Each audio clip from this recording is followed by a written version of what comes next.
नागपूरमध्ये घडलेल्या हिंसाचाराच्या घटनेनंतर मोठा राडा झाला आणि त्यानंतर काही भागांमध्ये म्हणजे जवळपास 11 पोलीस स्टेशन हद्दीमध्ये संचारबंदी लावण्यात आलेली होती।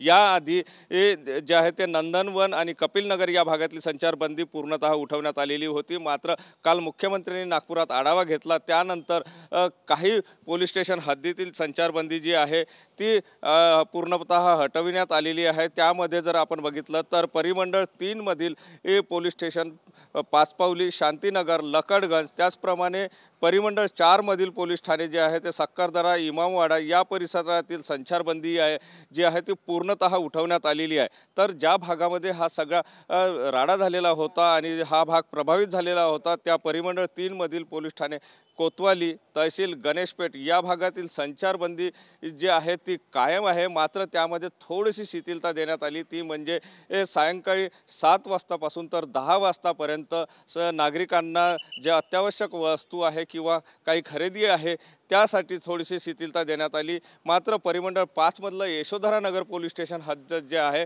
त्या ठिकाणची संचारबंदी अजूनही कायम आहे, त्या ठिकाणी कुठलाही दिलासा नाही आहे। आणि एकंदर आपण आता या ठिकाणी चिटणीस पार्क चौकामध्ये बघू शकतो की या ठिकाणी संचारबंदी लागू आहे, पोलिसांचा ताफा जो आहे तो या ठिकाणी आहे आणि कुठलाही अनुचित प्रकार घडू नये या दृष्टिकोनातून सगळी काळजी जी आहे ती या ठिकाणी घेतली जात असल्याचं पाहायला मिळते आहे। आज जवळपास 6वा दिवस आहे, 6व्या दिवसानंतरही संचारबंदी जी आहे ती काही भागामध्ये कायम आहे तर काही भागांना दिलासा मिळालेला आहे। मात्र आता या ठिकाणी जर आपण परिस्थिती बघितली तर शांतता असल्याचं चित्र आपल्याला पाहायला मिळते। मात्र कुठेतरी काही पुन्हा घडू नये या दृष्टिकोनातून काळजी घेऊन पोलिसांकडून या ठिकाणी जे आहे तो मोठा बंदोबस्त तैनात करून ठेवण्यात आलेला आहे।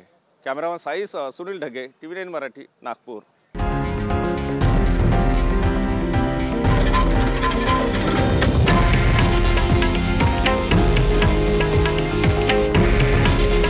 हे आहे देशातील नंबर 1 न्यूज नेटवर्क आणि आपण पाहत आहात TV9 मराठी। काळजी तुमची, हित महाराष्ट्राचं।